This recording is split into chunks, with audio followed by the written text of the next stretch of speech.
Adriana Faria, coordenadora jurídica parlamentar da Federação Nacional dos Trabalhadores do Judiciário Federal e Ministério Público.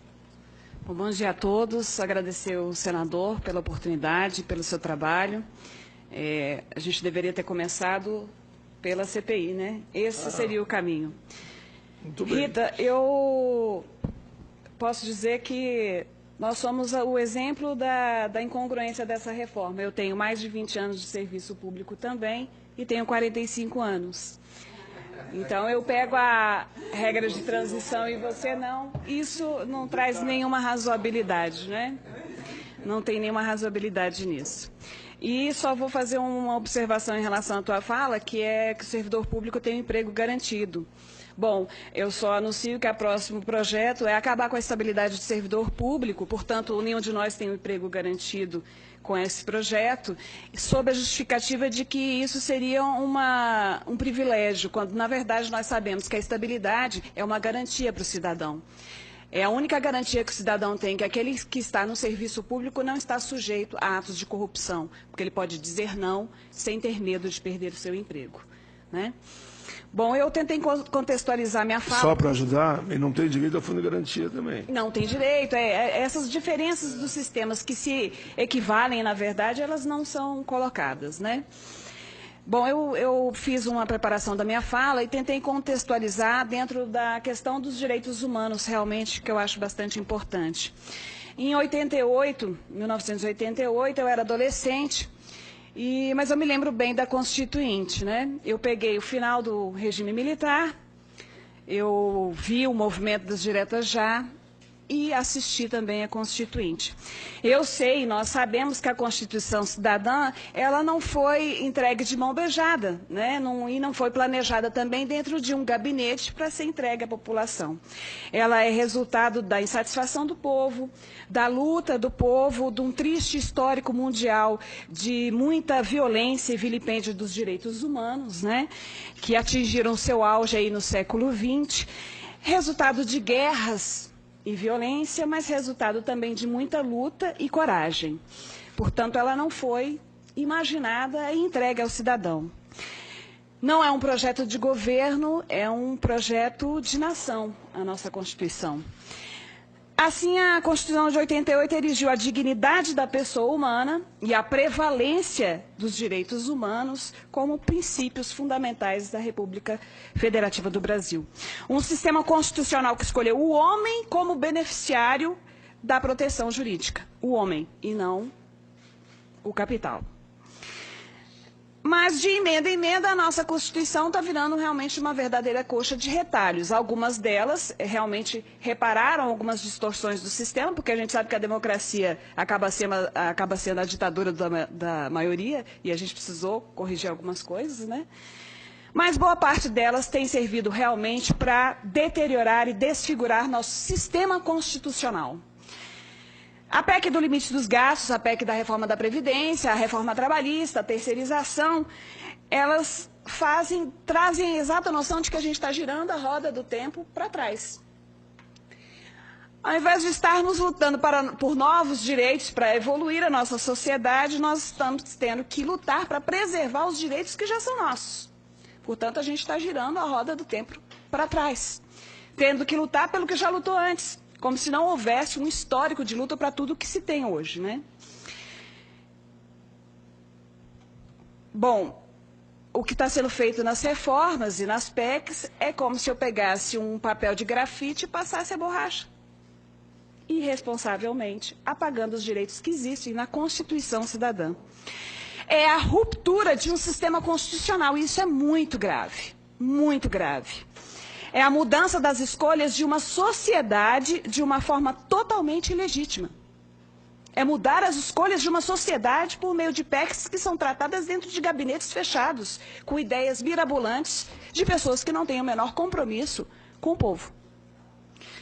A arrogância surda do parlamento ignora a população brasileira e o que ela quer em termos de país. Rasga a Constituição para construir um Brasil que nós não queremos entregar aos nossos filhos. Nós não queremos entregar este Brasil que está sendo trazido para nós. Faz-se a escolha por um Estado mínimo a portas fechadas em gabinetes. Bom, então a solução para a crise é o Estado mínimo. Uma escolha de sociedade feita a gabinete fechado. Trazer o Estado mínimo como resposta sem ouvir a sociedade, ou pior, ignorando os gritos da sociedade. É uma mudança no caráter da nossa nação, na forma de vida da nossa população. Fazer a escolha de um Estado mínimo e transformar o nosso país numa nação de miseráveis sem dignidade de vida? É essa a escolha por meio de uma PEC. Algumas, né? Que é todo um conjunto destruindo o que nós temos de sociedade, de pensamento, de sistema constitucional. Quando uma Constituição deixa de refletir os valores do seu povo e os desejos da sua sociedade, ela deixa de ser a lei que legitimamente pode comandar uma nação. Torna-se um documento vil de vontades personalizadas e de interesses espúrios e se torna a vergonha de um povo. Quando a Constituição deixa de representar a vontade do povo, ela passa a ser a vergonha desse povo. E é isso que estão fazendo com a nossa Constituição. Transformando um texto da Constituição Cidadã numa vergonha para o povo. Mas nós temos uma justificativa para isso, né, senadora? A justificativa é a crise. A crise fiscal, a crise econômica, financeira. E aí é uma lógica dos fins justificam os meios. Só se esquecem de dizer que a maior crise que nós enfrentamos hoje é a crise da moralidade. É a crise da falta de vergonha na cara. Essa é a crise verdadeira que nós estamos enfrentando nesse país. Porque se essa não houvesse, as soluções que seriam pensadas para a crise fiscal, financeira, econômica seriam outras. E aí nós realmente atacaríamos os verdadeiros males que corroem esse país. Porque as atuais soluções propostas seguem a mesma lógica nefasta de sempre. Mais para quem tem mais e menos para quem tem menos. Essas são as soluções trazidas. No que diz respeito especificamente à PEC 287, estão sendo desprestigiados os direitos sociais. A Constituição diz, são direitos sociais a educação, a saúde, o trabalho, a moradia, o lazer, a segurança, a previdência social, a proteção à maternidade e à infância, a assistência aos desamparados. A PEC que limitou os gastos, a PEC da reforma da Previdência, a reforma trabalhista e a terceirização, elas vão fulminar o acesso a todos esses direitos. Fulminar. É um verdadeiro hecatombe que acaba por arruinar os direitos humanos e a dignidade da pessoa humana. É bom lembrar que o Estado tem o dever de proporcionar aos indivíduos o pleno exercício dos direitos sociais para que possam viver com dignidade. Bom, pelo menos é isso que diz o Pacto de São José da Costa Rica, do qual o Brasil é signatário. O Pacto de São José da Costa Rica diz também que nós temos que ter um desenvolvimento progressivo de acesso aos direitos sociais. E o que a gente está vendo, na verdade, é um retrocesso. Um retrocesso social inadmissível. Ora, veja, estamos girando mesmo a roda do tempo para trás. A Procuradoria Federal dos Direitos do Cidadão e o Conselho Nacional dos Direitos Humanos, 2 órgãos federais, portanto, publicaram na semana passada manifestações contrárias à reforma da Previdência. Esse foi um grande ganho para nós. A Procuradoria divulgou uma nota técnica mostrando que a PEC fere direitos fundamentais assegurados na Constituição. Destacou aí na sua nota técnica alguns pontos que realmente ela faz um confronto do que está sendo violado dentro da Constituição, que seria o aumento da idade mínima para a aposentadoria, equiparação entre homens e mulheres, redução no valor do benefício, tratamento dado aos trabalhadores, restrição na concessão de pensões, fixação no tempo da aposentadoria especial e na acumulabilidade de benefícios e alterações dos benefícios concedidos a idosos e às pessoas com deficiência. Todos esses são tratados como violações da Constituição. Em linhas gerais, o que a gente poderia dizer aí em relação à drástica mudança do funcionamento da nossa sociedade? Bom, aumento da idade mínima de 65 anos. A gente sabe que isso ignora, né, que algumas regiões do país sequer alcançam 65 anos de expectativa de vida. Então, a gente vai torcer para Deus ou para Inciso, né, para poder conseguir chegar à aposentadoria. Fazer comparação com países europeus, bom, primeiro me dá a qualidade de vida da Europa, e aí a gente começa a discutir. Me dá o acesso à saúde, porque com a saúde que nós temos, muito pouca gente chegará aos 65 anos. Nós levamos meses e meses para conseguir fazer um exame simples de saúde no nosso sistema. E vai piorar com a restrição de 20 anos em cima disso daí. Equiparação entre homens e mulheres, bom, eu teria uma infinidade de coisas para falar a respeito disso, mas eu vou me conter à disposição constitucional que diz que todos são iguais perante a lei. Essa é a isonomia constitucional, que é a isonomia tratada pelo aspecto substancial, que trata iguais como iguais e diferentes como diferentes. Só assim se traz efetivamente a igualdade entre todos nós, porque somos diferentes realmente. Dizer que essa igualdade de idade é uma conquista para as mulheres, ou como disse o nobre deputado Rodrigo Maia, uma reivindicação das mulheres, é um deboche.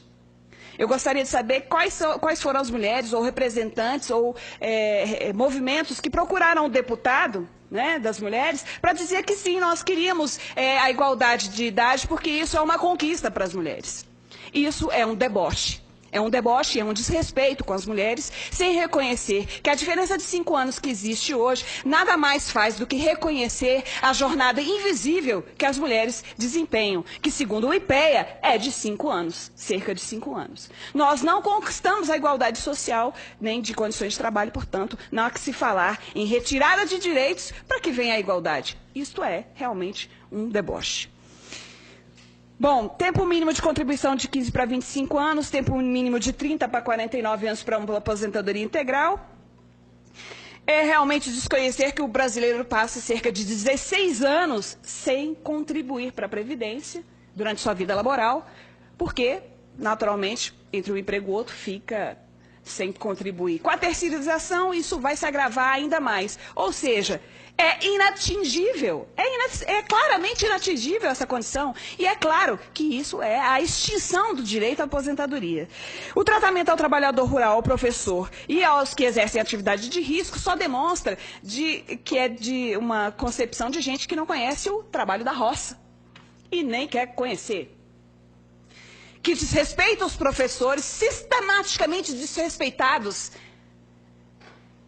desrespeita o trabalho que eles desenvolvem e ignora ou quer ignorar os riscos de uma atividade que envolve riscos e que precisa de uma idade razoável para ser desenvolvida. Né? Da segurança, principalmente. Quanto ao servidor público, o que a gente pode dizer, eu já tive a oportunidade de dizer isso em outra audiência pública na Câmara, é que nós fomos escolhidos como os bodes expiatórios dessa crise, como se fôssemos os responsáveis pela dilapidação dos cofres públicos, mas, na verdade, isso é uma cortina de fumaça para desviar a atenção dos verdadeiros ladrões dos recursos públicos, né? Encontrar alguém para botar a culpa e desviam a atenção da classe política, onde se encontram os verdadeiros ladrões deste país, que acabam com os recursos públicos. Não os servidores públicos, que agora têm que se envergonhar de ter feito concurso e de servir a população. É uma distorção total dos valores dessa sociedade. Mal sabe a população que este é um projeto para deixar a população com menos saúde, menos educação, menos justiça, menos todos os serviços que são disponibilizados à população num desprestígio sistemático ao serviço público, porque é claro muito melhor substituir um servidor público por um terceirizado ou por um comissionado que está a serviço da corrupção. Por fim, eu só gostaria de lembrar ao povo brasileiro que é preciso reagir. É preciso reagir e cobrar a fatura dos parlamentares urgentemente, porque nós somos a geração que tem a responsabilidade de não deixar este legado de miséria e de falta de dignidade humana que está sendo plantado agora para as próximas gerações. E só para finalizar, senador, eu vou pedir a licença para dizer sobre um poema que é antigo, mas que já foi usado várias vezes em diversas situações e que eu acho bem apropriado. Na primeira noite, eles se aproximam e roubam uma flor do nosso jardim. E não dizemos nada. Na segunda noite, já não se escondem, pisam nas flores e matam o nosso cão. E não dizemos nada. Até que um dia o mais frágil deles entra sozinho em nossa casa, rouba-nos a luz e, conhecendo o nosso medo, arranca-nos a voz da garganta. E não podemos dizer mais nada.